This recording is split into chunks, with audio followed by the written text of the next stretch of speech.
As a career coach, and when I was strictly doing career coaching, I had so many women come to me thinking that their resume was the answer.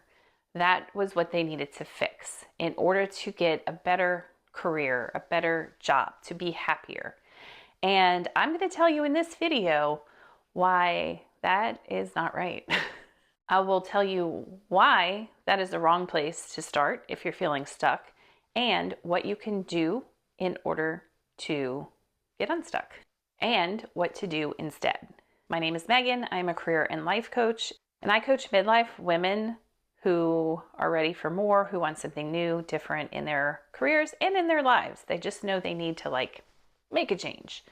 So if that's you, go ahead and subscribe to my channel and like this video if you get something from it. I appreciate that so much more than you will ever know. So when I was doing regular career coaching, a lot of the focus was, yes, let's figure out what you want your career to be, but also I didn't write resumes, but I could give resume reviews. I would do LinkedIn reviews, help you with your job search. I didn't do the searching, but we could go through the listings you were looking at together. More of the technical career stuff.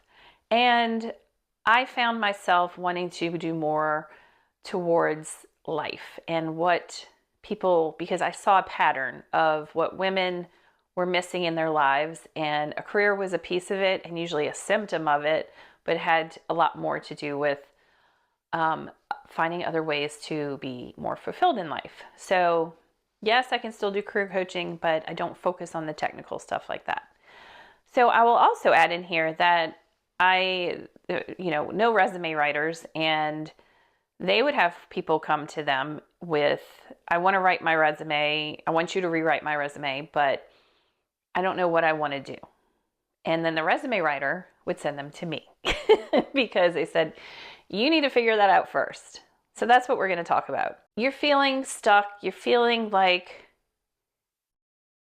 you just can't keep doing what you've done for the last 20 years for the next 10 to 20 years.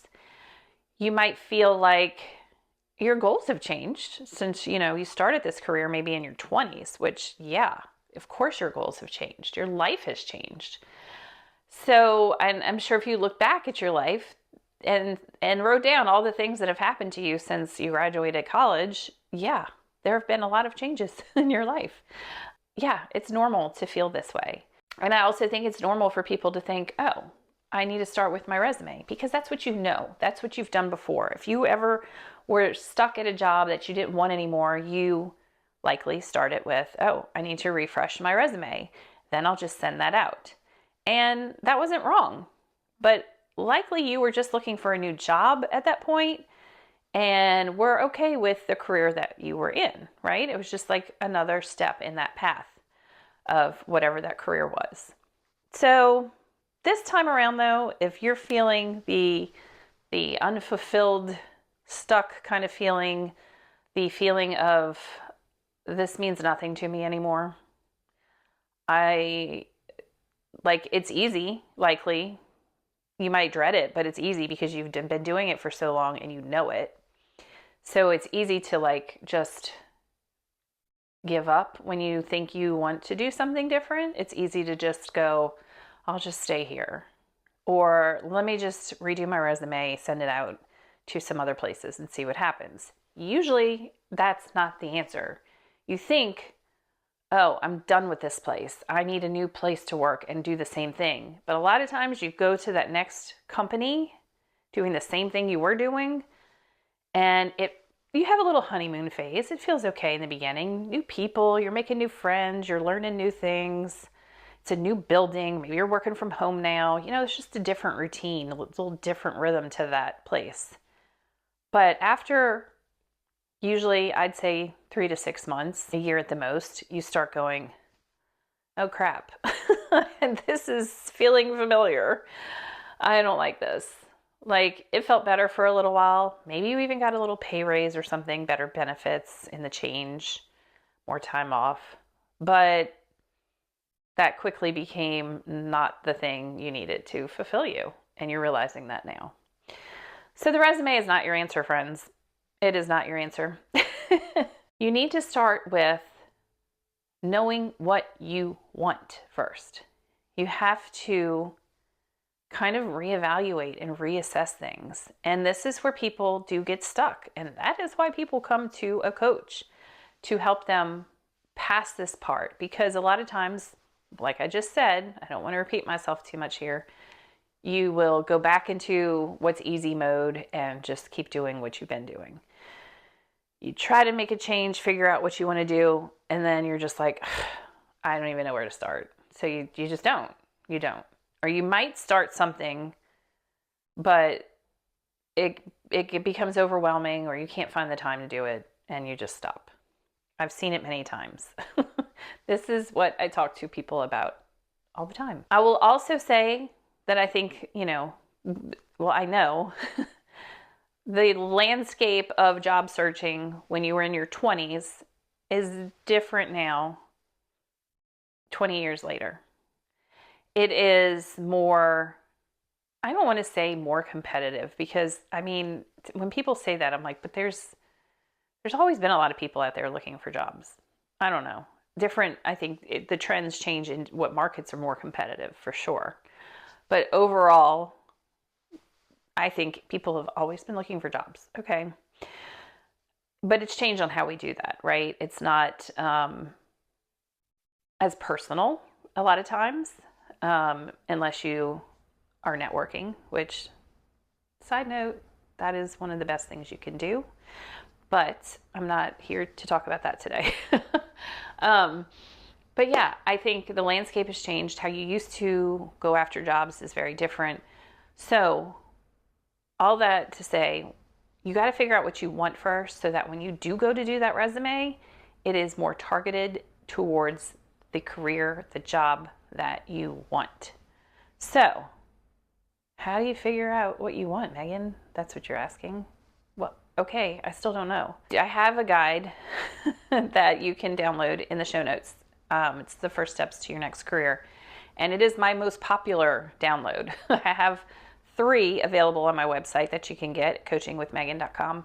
But this is by far the most downloaded one. It's going to guide you through some different steps, really like 4 different steps. So first, you're going to list out all the jobs you've done in the past. And maybe you're a person that's only had 1 job for a long time. Maybe you're a person that's had 10. Maybe you loved the job you had when you were 16 years old. You can go that far back if you want. It doesn't matter. Write down the jobs. Then you're going to write down all the skills that you use and have from all of those jobs. And then you're going to write down the things that you're interested in now, the things that bring you joy. And then you're going to look for the overlap of the skills you have, the things you're interested in, the things that bring you joy, light you up. And you're going to see some common themes come around. And when I work with clients, we go through this together more in depth. And we also bring your values into that equation as well, and what you value now. Because a lot of times our values change over time too. What you valued in your 20s has likely changed or been added to in your 40s, 50s, and beyond. So all of these things kind of give you an overall picture of the things that you like, the things that you want to do. And you can look at those interests and see, maybe you're like, I have this interest, but I don't think any of these skills go with that. And maybe that's true. Sometimes we have something we want to do that is totally brand new to us, and that's okay. You can get there still. But this process is a part of bringing out those ideas and what you are wanting to do next. Because a lot of times, I don't think I've had anybody come to me for coaching that is like, I know exactly what I want you to do, what I want to do, help me get there. It's always been, I don't know what I want to do. And coaching helps lead you to that answer. So go to the show notes, download the guide, and it's going to take you step by step, and then comment, ask me your questions or email me, It's Meghan at coachingwithmegan.com, and it's Meghan with an H, Meghan. Let me know, do you get stuck in this process? Is there something that isn't adding up for you? And I will guide you as best I can. And maybe you'll bring up something that needs to be in the guide that'll make it even better. But this guide isn't meant to give you the answer. I wish I could come up with the guide to do that, because I think I could become a very wealthy person if I had a guide like that and sold it. This is free. And the goal of this is to just get the wheels turning, to get you maybe a list of things that you can then go the next step on and start doing some research and figuring out if it's something you really want to do. That's what I have for you today. Do not start with your resume. It is the wrong place to start if you don't know what you want next. Get narrowed in on what you want, then you can tailor the resume to that and have a much better chance of getting a job that you want and that you will like or maybe love. So that's it. That's what I have for you. I hope you found this helpful. So, all right. I will see you next time. Bye.